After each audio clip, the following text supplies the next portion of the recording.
Salut les amis! Bienvenue dans mon antre du règne végétal, de la cuisine sauvage et de l'alimentation vivante. Aujourd'hui, je vous apprends une recette de pesto d'ail des ours. J'en ai essayé beaucoup, vous en avez sûrement déjà goûté, mais là je l'ai associé à des ingrédients qui font de ce pesto en fait une bombe nutritionnelle tout simplement. Alors déjà, j'avais envie de vous parler un petit peu de l'ail des ours. C'est bien fait, bien entendu, et puis son histoire et comment le cueillir. L'ail des ours, il est là depuis le Mésolithique, c'est-à-dire que vous aviez le Paléolithique. Ensuite, le Mésolithique, c'est l'entre-deux entre le Néolithique, quand l'homme a commencé à se sédentariser et puis à intensifier son stock de céréales et justement cette nourriture un petit peu dénutrie, riche en macronutriments mais quand même très faible en micronutriments. Donc le Mésolithique il commençait à s'installer, mais il continuait de chasser, de pêcher et puis beaucoup de cueillettes. Donc beaucoup de plantes sauvages. Les archéologues ont retrouvé des traces d'ail des ours, donc ce qui montre quand même qu'on l'utilisait depuis 7500 ans. Donc for sure. Pour sûr. Donc l'ail des ours, pour le trouver à la fraîche en mode cueillette sauvage, vous allez dans les bois, vous trouvez des petits terrains, des petites clairières, des sous-bois. En général, quand il est là, on ne peut pas le louper. Il y en a vraiment, il y en a quand même des étendues. Donc s'il pousse encore aujourd'hui, c'est pas pour rien. On arrive au printemps, c'est le moment de la grande détox, c'est le moment du nettoyage pour laisser place justement à un corps renouvelé, renaissant, et l'ail des ours va vraiment y contribuer. L'ail des ours, c'est simple, c'est un des meilleurs antibactériens, antifongiques qui puissent exister dans la nature. Il excelle vraiment, il est exceptionnel en fait en matière de pour déloger certaines bactéries comme par exemple le Candida albicans, la salmonellose, le staphylocoque doré. Donc en fait, le fait de le consommer va à la fois jouer un côté préventif et en même temps, ça a un puissant délogeur de toxicité. D'ailleurs, il est réputé pour déloger aussi les métaux lourds quand il est associé à de la chlorelle, que je vous ai réservé ici pour vous la montrer. Donc là, elle est sous forme de comprimé. Et puis la coriandre. C'est pas ce qu'on va faire aujourd'hui, mais sachez quand même qu'il existe un moyen de déloger les métaux lourds. Les métaux lourds, on en absorbe. Si par exemple vous mangez du poisson, les poissons quand ils sont en mer, en fait, ils absorbent énormément de métaux lourds. Et ensuite, quand vous les mangez, vous les assimilez aussi. Et donc, les métaux lourds, ça peut aller dans le cerveau et créer une dégénérescence nerveuse, cellulaire, et puis des tas de bobos, c'est dommage. Donc, on va revenir sur les bienfaits. Il y a beaucoup de vitamine A, de vitamine C, énormément de vitamine C. Il y a du fer, il y a du calcium. Il est aussi réputé pour être un anti-cancer, un peu comme l'ail cultivé, qui a quand même bonne réputation, parce qu'il est riche en soufre, tout simplement. Il a beaucoup de soufre, donc il va à la fois prévenir justement de l'apparition de cancer et en même temps, il va aller déloger des substances cancérigènes. Si vous êtes intéressé vraiment par un usage médicinal de l'ail des ours, vous pouvez aussi, il existe des vidéos que vous trouverez sur YouTube, vous pourrez faire des teintures mères. C'est pas si difficile que ça. Il faut de l'alcool, vous faites des teintures mères d'ail des ours. Ça peut désinfecter les plaies, ça règle des problèmes de peau. Alors vous pouvez le faire aussi en cataplasme à l'ancienne. Vous prenez un mortier au pilon, vous faites des cataplasmes avec des compresses sur de l'eczéma ou sur du psoriasis ou sur de l'acné ou un furoncle, et vous verrez que l'ail des ours est juste merveilleuse. Alors je vous invite à regarder encore si vous êtes curieux sur tout ce que l'ail des ours va vous apporter. En gros, vous allez devenir un ours, quoi. Vous allez choper la force de l'ours et l'esprit de la forêt à l'intérieur de ce pesto. C'est merveilleux. Moi, personnellement, j'en prends en feuilles comme ça dans mes salades. En plus, il est beaucoup moins fort que l'ail normal. Donc, vous pouvez très bien vous régaler à l'ajouter en le ciselant, même en le cuisant. Ça ne va pas enlever les minéraux, c'est les vitamines qui vont être enlevées à la cuisson. Mais sachez que les plantes sauvages, de toute façon, sont très concentrées, très riches en micronutriments. Donc dans tous les cas, même si vous les cuisez un peu parfois, vous en retirez quand même énormément de micronutriments. même si c'est toujours dans l'alimentation vivante et donc crue ou cuite en dessous de 42 degrés que vous trouverez le plus de concentré de micronutriments et de vitamines.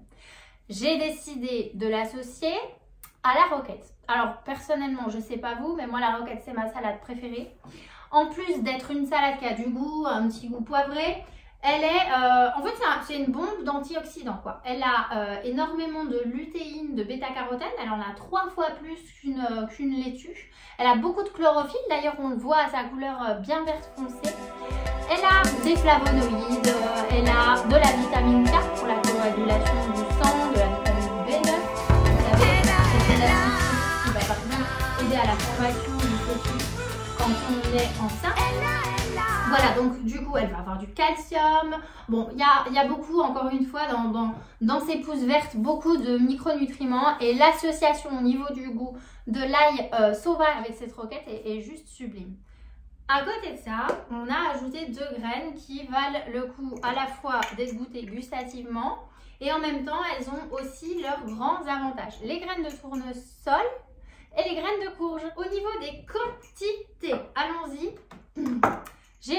Donc j'ai mis 50 grammes tout simplement de graines de courge et 50 grammes de graines de tournesol.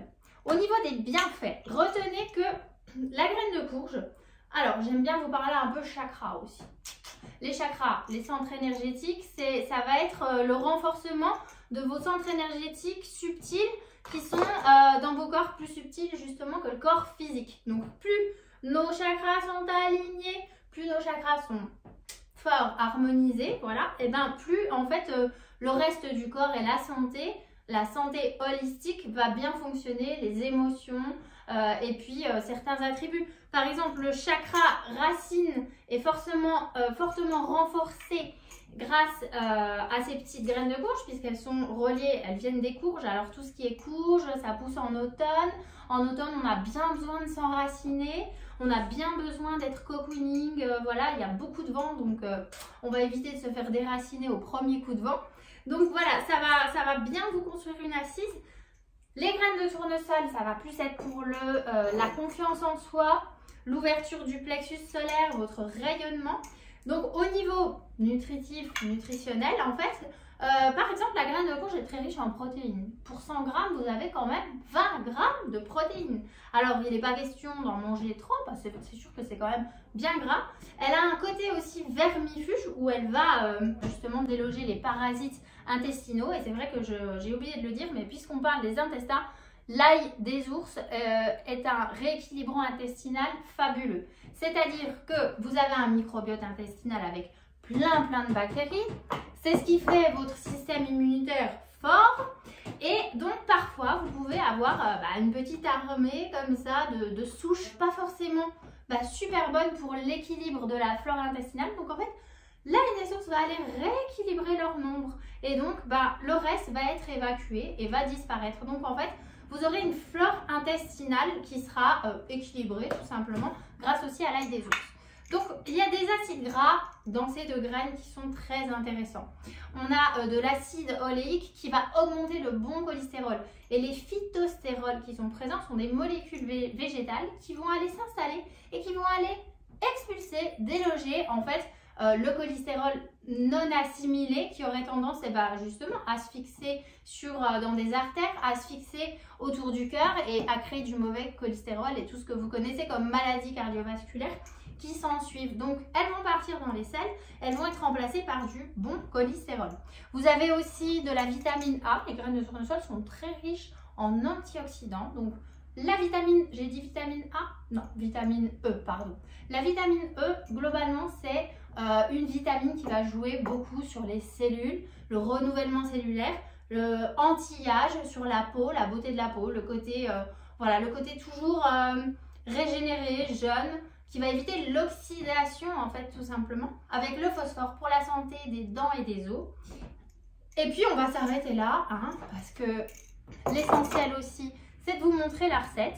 Ensuite, là, j'ai 45 grammes de levure maltée. En fait, la levure maltée, il y a plein de vitamine B12 et en même temps, ça a un petit goût un peu fromageux. Ça va être génial, ça va donner justement cette texture un petit peu fromageuse, donc c'est génial. Au niveau de l'huile d'olive, alors après, bon, vous mettez l'huile que vous voulez, hein. Vous pouvez mettre un petit filet et rajouter plutôt de l'eau ou alors énormément d'huile, c'est vraiment à vous de voir. Vous mettrez aussi soit du sel, moi j'aime bien mettre le tamari, en plus ça a un petit côté liquide. Et ensuite on va aller rajouter du citron. Allez, c'est parti! Une petite méthode pour rendre vos graines de courge encore plus délicieuses. Alors, elles seront plus laxatives une fois qu'elles auront été un petit peu cuites, mais c'est pas grave. Nous, ce qu'on veut, c'est le goût, justement, ça va donner un petit peu ce côté gras et en même temps, voilà, tout ce dont on a parlé au niveau des avantages nutritionnels. Vous allez monter le feu quand même assez puissamment pour pouvoir faire un peu toaster comme j'avais fait dans mon gommation fleurie. Si vous avez suivi, on avait fait toaster les graines de sésame.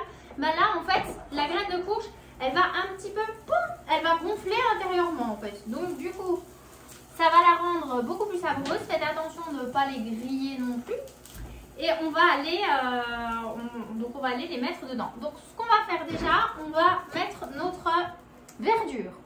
J'ai grosso modo sélectionné de la roquette pour une bonne poignée. Donc vous mettez soit dans un blender ou soit dans un mixeur, selon ce que vous avez à la maison, votre roquette. Alors là ça commence à fumer, donc je surveille. Hop. Je peux l'ôter un petit peu du feu, ça va continuer d'exploser. Ça sent bon. Je la remets un peu. Au niveau de l'ail des ours. Alors, on n'en a pas parlé, mais c'est le moment. Pour ne pas confondre l'ail des ours avec le muguet, parce que ça pousse à peu près en même temps. En fait, le muguet, c'est dans un mois que ça va commencer à pousser. Hop, voilà. J'ai arrêté mes graines de courge qui vont continuer un petit peu de gonfler. Ça sent bon. Donc, vous avez une méthode toute simple. L'ail des ours, quand vous le regardez pour le cueillir, fiez-vous à sa brillance. Sa brillance est au-dessus. Alors que à l'arrière, vous voyez un côté bien mat. Et bien, le muguet, c'est le contraire. En fait, à l'avant, sur le dessus de la feuille, vous allez trouver une feuille plutôt bien mate et à l'arrière, ça sera plutôt brillant. Vous avez aussi tout simplement une manière de ne pas confondre, c'est que le muguet, quand vous allez... alors, il peut très bien pousser à côté de l'ail des ours, c'est pour ça soyez sûr de l'identifier parce que le muguet est toxique. Le muguet pousse toujours en deux feuilles comme ça. Et je le trouve quand même plus épais au toucher. En plus, quand vous frottez une feuille d'ail des ours, elle sent l'ail. Alors que c'est pas le cas d'une feuille de muguet tout simplement. Et donc l'ail des ours, souvent en fait, vous allez voir une tige beaucoup plus longue. En fait, la feuille part pas directement du sol. Et puis elles vont être par deux, trois, voilà, elles vont être plusieurs. Elles vont pas être juste deux. Et puis alors quand il y a les fleurs, on peut pas se tromper. Hein. Une clochette, vous savez ce que c'est. Et puis la fleur d'ail des ours, elle est quand même bien différente. Voilà, donc ce qu'on va faire en proportion, vous allez mettre un tiers de roquette et vous allez mettre 2 tiers d'ail des ours. Au niveau de la désinfection des plantes sauvages, il y a plusieurs méthodes. Moi, j'aime bien utiliser la méthode de Christophe de Haudy, que vous connaissez peut-être, du chemin de la nature, où lui, en fait, il se fait un petit mélange d'alcool de 100 ml avec 90 degrés d'alcool et il met 10 gouttes d'huile d'essentiel d'origan. Alors c'est l'origan compactum, il y en a plusieurs. Voilà, alors je vous avoue, ça m'arrive de ne pas le faire. Voilà, je trouve qu'il y a beaucoup plus de poison dans ce qu'on respire dehors et puis dans certains produits industriels tout simplement. Vous laissez seulement tremper 5 minutes parce que sinon après tous les minéraux, les nutriments vont partir dans l'eau, en fait, vont s'infuser dans l'eau. Donc il faut pas le mettre plus. Et donc 5 minutes, ça suffit amplement. Donc vous allez mettre 2 tiers de feuilles lavées, désinfectées d'ail des ours. Alors vous pouvez y aller, ça doit être généreux. Voilà, donc on a recouvert à peu près entièrement le blender. Ensuite, eh ben, on va aller rajouter les petites graines. Hop. Mes petites graines de courge qu'on bien toastées. Je ne sais pas si vous les voyez. Hop. La levure maltée. Ensuite, je prends quand même ma petite cuillère en bois pour faire tomber un peu la levure maltée dans le fond. Parce que sinon, elle va, dès qu'on va tourner, elle va se volatiliser un petit peu partout dans le mixeur. Donc là, je la fais tomber un petit peu en bas, juste pour pas que ça se poussière partout. Ensuite, vous allez verser soit le tamari ou soit votre sel. Vous pouvez mettre aussi du poivre. Moi, je verse un bon filet. Hein. Hop. C'est l'équivalent de 3 cuillères à soupe. Mon huile. Là, vous avez 10 ml. Je vais verser la moitié de 10 ml. Hop. Voilà. Et on va avoir besoin de liquide. Alors, vous avez forcément de l'eau dans les feuilles, dans les feuillages. Mais quand même, alors, je cherche mon couteau. Il est là. Le citron va apporter de la conservation. Et en même temps, bah, ça va nous apporter un petit côté acide très équilibrant avec les feuilles vertes et puis les graines hein, qui ont un côté plutôt neutre. Hop. Alors j'ai une méthode hein, pour presser le citron. Je prends mon couteau et puis je tartine à l'intérieur. Alors il y a des pépins si vous voulez les enlever. Moi je sais que de toute façon bon, ils vont être pris dans le pesto donc c'est pas si grave. Mais si vous voulez enlever les pépins avant, vous pouvez très bien le faire. Hop. Voilà.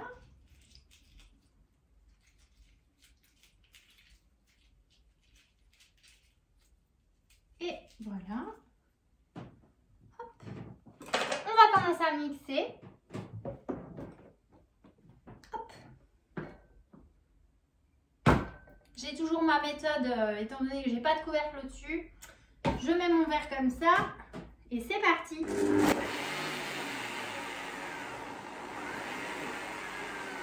prends ma petite spatule pour aider.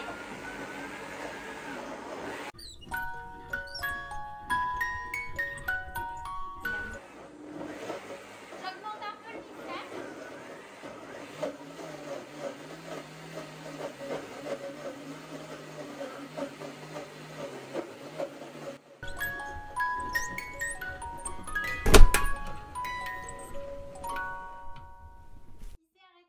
Je vais vous montrer ce que ça donne pour le moment. Vous avez deux choix. Soit vous gardez un petit peu le côté croquant quand c'est pas encore complètement mixé. Il y a un petit côté croquant des graines qui sont pas complètement liquéfiées.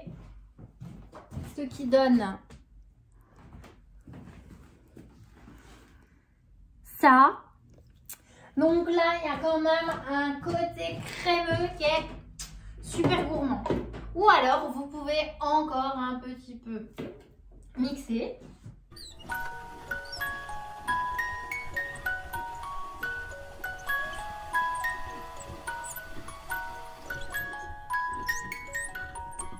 Et là, vous avez vraiment un côté encore plus onctueux où il n'y a pas forcément le petit côté croquant des graines.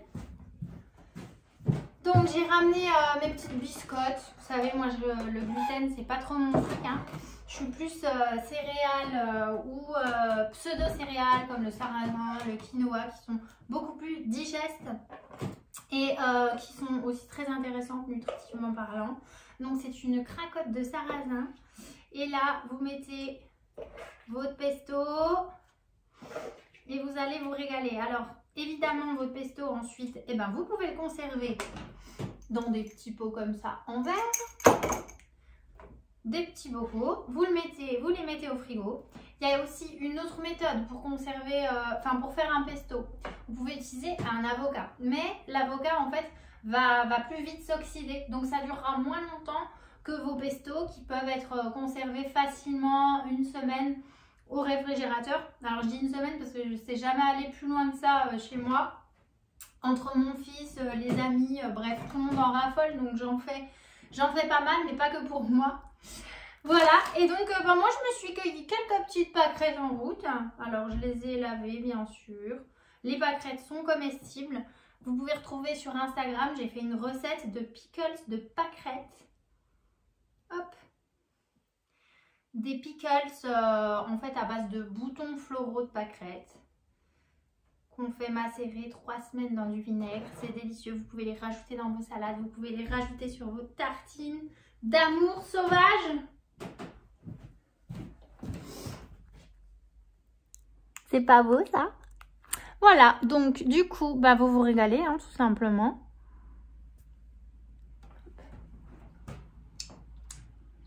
Et là, eh ben, on dit quoi? On dit bon appétit.